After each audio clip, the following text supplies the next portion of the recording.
البتہ اس رات میں کچھ لوگوں کی بخشش نہیں ہوتی. احادیث سے مختلف چیزیں ثابت. ایک جو مشرک ہوگا اس کی اس رات بھی بخشش نہیں ہوگی، حالانکہ یہ بخشش کی رات ہے. اللہ خود آسمان دنیا پر آ کر حل میں مستغفرین کا اعلان فرما رہے ہیں، لیکن مشرک کی مغفرت نہیں ہو. ایک ہوتا ہے شرک فی العلم، کہ اللہ کے ساتھ علم میں کسی غیر اللہ کو شریک کرے. ایک ہوتا ہے شرک فی العبادت، عبادت میں اللہ کے ساتھ کسی کو شریک کرنا. ایک ہوتا ہے شرک فی التصرف، کہ یعنی خدائی اختیارات کسی غیر کے لیے ثابت کرنا. تو کسی طرح کے شرک میں بھی جو مبتلا ہوگا اس کی بخشش اس رات بھی نہیں ہو.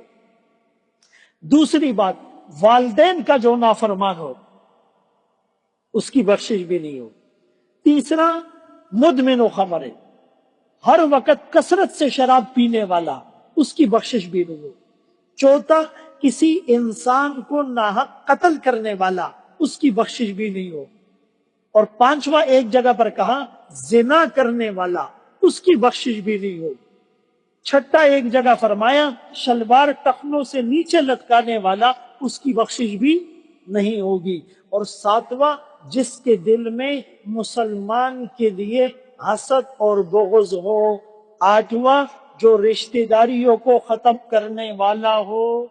یہ دو چیزیں آج کے معاشرے پر بہت زیادہ فٹ آتی ہے.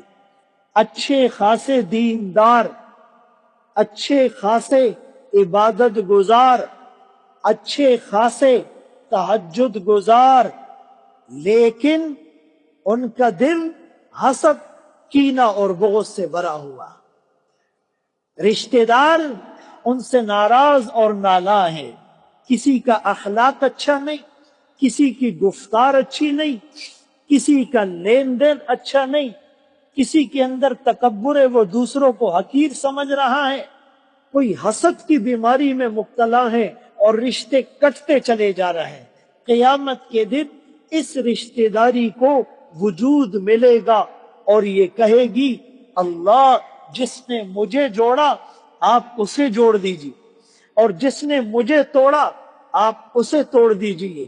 بہت سے لوگ جسٹیفائی کرتے ہیں، تعویل پیش کرتے ہیں، ارے جی اس نے غلطی ایسی کی، وہ دوستی کے اور رشتہ نبھانے کے قابل ہی نہیں. بھائی میرا نفس مجھے یہ نہیں کہے گا کہ تو غلط ہے. میرا نفس تو سارا بلیم اور ملبہ دوسرے پر ڈالے گا. اپنی غلطی پر وکیل صفائی بن کر صفائیاں پیش کرتے ہیں اور دوسری کی غلطی پر جج بن کر فیصلہ صادر کر دیتے ہیں. ان انگلیوں کو اگر اپنے عیوب کے گننے میں لگا دے تو یہ دوسرے پر نہیں اٹھے گی. میرے محترم دوستو، بھائیو، بزرگوں، تو ایک تو حسد، کینہ اور بغض، یہ دل میں نہ. یہ اتنی خطرناک بیماری ہے کہ کسی عبادت کی روح نہیں رہتی، اس میں خشوع اور خضوع نہیں رہتا، اور اس مبارک رات میں بھی وہ بخشش سے محروم ہو جاتا. لہذا ہم معافی مانگیں ایک دوسرے سے. جن کے حق ہمارے ذمے ہیں ان کے حقوق کو ادا کریں.